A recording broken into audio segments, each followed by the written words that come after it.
Hello everyone, welcome to my YouTube channel. तो आज हम बीपीएससी टीआरई 4 के एग्ज़ाम को टारगेट करते हुए मैथ और रीजनिंग के कौन कौन से जो इम्पॉर्टेंट टॉपिक्स हैं और किन से ज़्यादातर क्वेश्चंस पूछे जाते हैं इसके बारे में हम डिस्कस करेंगे। तो सबसे पहले हम मैथ के बारे में जान लेते हैं कि मैथ के कौन से इम्पॉर्टेंट टॉपिक्स हैं और उनसे कितने क्वेश्चंस पूछे जाते हैं। तो मैथ में हम सबसे पहले नंबर सिस्टम की बात कर लेते हैं। तो नंबर सिस्टम से दो से तीन क्वेश्चन पूछे जाते हैं। रेशियो एंड प्रपोर्शन, अनुपात समानुपात से 3 से 4 क्वेश्चन पूछे जाते हैं। प्रॉफिट एंड लॉस से 2 से 3 क्वेश्चन पूछे जाते हैं। परसेंटेज से 2 से 3 क्वेश्चन। एलसीएम एचसीएफ से 3 क्वेश्चन। डिस्टेंस एंड स्पीड से भी 1 से 2 क्वेश्चन पूछे जाते हैं। सीआई और एसआई से भी 1 से 2 क्वेश्चन पूछे जाते हैं।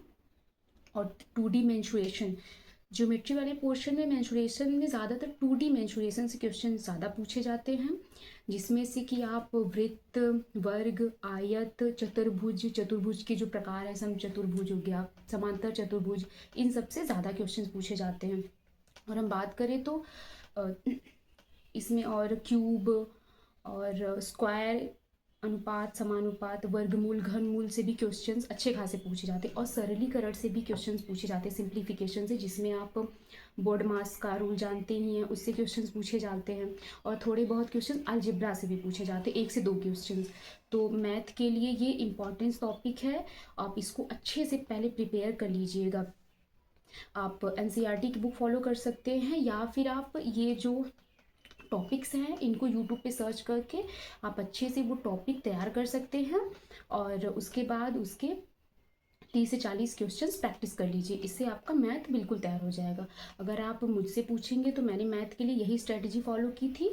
और मैंने मैथ के लिए टारगेट ऑन के एक संदीप तिवारी सर हैं, मैंने उन्हीं को फॉलो किया था।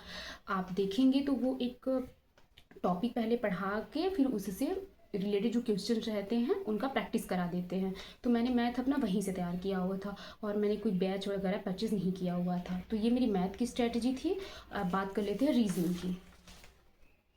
तो रीजनिंग में आप सबसे पहले अल्फ़ाबेट तैयार कर लीजिए।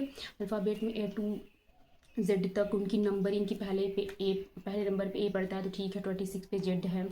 आप कौन कौन से नंबर पे पढ़ रहा है ये सारी चीज़ें तैयार कर लीजिए। उनके रिवर्स में अपोजिट में कौन पढ़ रहा है ये अच्छे से तैयार कर लीजिए। एनालॉगी से क्वेश्चंस पूछे जाते हैं, सीरीज से क्वेश्चंस और क्लासिफिकेशन से भी क्वेश्चंस पूछे जाते हैं। कोडिंग डिकोडिंग मस्ट है। और डायरेक्शन, दिशा की बात कर ले तो ये तो वेरी वेरी इंपॉर्टेंट है, डायरेक्शन से भी क्वेश्चंस पूछे जाते हैं।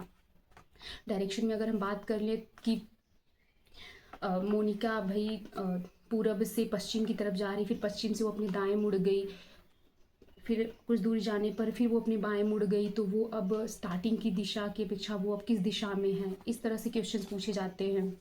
और इसमें डिस्टेंस भी पूछ लेता है कि अगर वो स्टार्टिंग में 10 किलोमीटर चली, फिर वहाँ से वो दाएं मुड़ गई, फिर वहाँ से वो 20 किलोमीटर पश्चिम की तरफ चली, तो अब वो स्टार्टिंग पॉइंट से कितनी दूरी पर है, ऐसे डिस्टेंस दे के पूछ लेता है। और कैलेंडर की बात करें, कैलेंडर से 1 या 2 क्वेश्चन मस्ट है। क्लॉक से भी क्वेश्चन पूछे जाते हैं। ब्लड रिलेशन से भी क्वेश्चन, संबंध से भी क्वेश्चन पूछे जाते हैं इसमें। और इसमें मिसिंग नंबर भी बहुत इंपॉर्टेंट है, मिसिंग नंबर से भी क्वेश्चंस पूछे जाते हैं। और सीटिंग अरेंजमेंट तो भाई वेरी वेरी इंपॉर्टेंट है, सीटिंग अरेंजमेंट से भी क्वेश्चन तो आने ही आने हैं। और 1-2 क्वेश्चन मिरर इमेज या फिर वाटर इमेज से पूछ लिए जाते हैं। तो ये रीजनिंग के टॉपिक है। आई नो गाइस कि आप लोगों को लग रहा होगा कि ये इतना ज़्यादा टॉपिक है, कैसे तैयार होगा, लेकिन बिलीव मी, आप एक एक दिन अगर तैयार करेंगे तो एक एक दिन में 1-2 टॉपिक आराम से प्रिपेयर हो जाता है। आप पहले वो टॉपिक तैयार कर लीजिए, उसके बाद उनके प्रैक्टिस 30 से 40 क्वेश्चन प्रैक्टिस कर लीजिए, इससे आपके क्वेश्चंस तैयार हो जाएंगे अच्छे से। और जिनको डर लगता है मैथ में कि भाई मैथ हमसे तो नहीं पढ़ा जा रहा है या फिर मैथ मुझसे नहीं बनता, तो मैथ किसी से भी अच्छे से नहीं हो पाता। सब लोग मैथ में अपना एफर्ट्स लगाते हैं, वो टॉपिक तैयार करते हैं, फिर उस पर आप ढेर सारा प्रैक्टिस करते हैं, तभी मैथ स्ट्रांग होता है। और जब से आप मैथ को बनाएंगे नहीं, उसके क्वेश्चंस बनाएंगे नहीं, वो मैथ आपका स्ट्रांग नहीं होगा। तो आप उसको 2 से 3 घंटे टाइम दीजिए, आप खुद ही देखेंगे कि आप 2-4 दिन में, 10 दिन में आप जब मैथ को पढ़ने लगेंगे तो वो समझ आने लगता है और आपका ऐसे मैथ तैयार हो जाएगा। तो आप इसी तरह से मैथ और रीजनिंग की प्रिपरेशन करिए, आप बहुत अच्छा एग्ज़ाम में स्कोर करेंगे। तो ठीक है गाइस, मिलते हैं नेक्स्ट वीडियो में। धन्यवाद।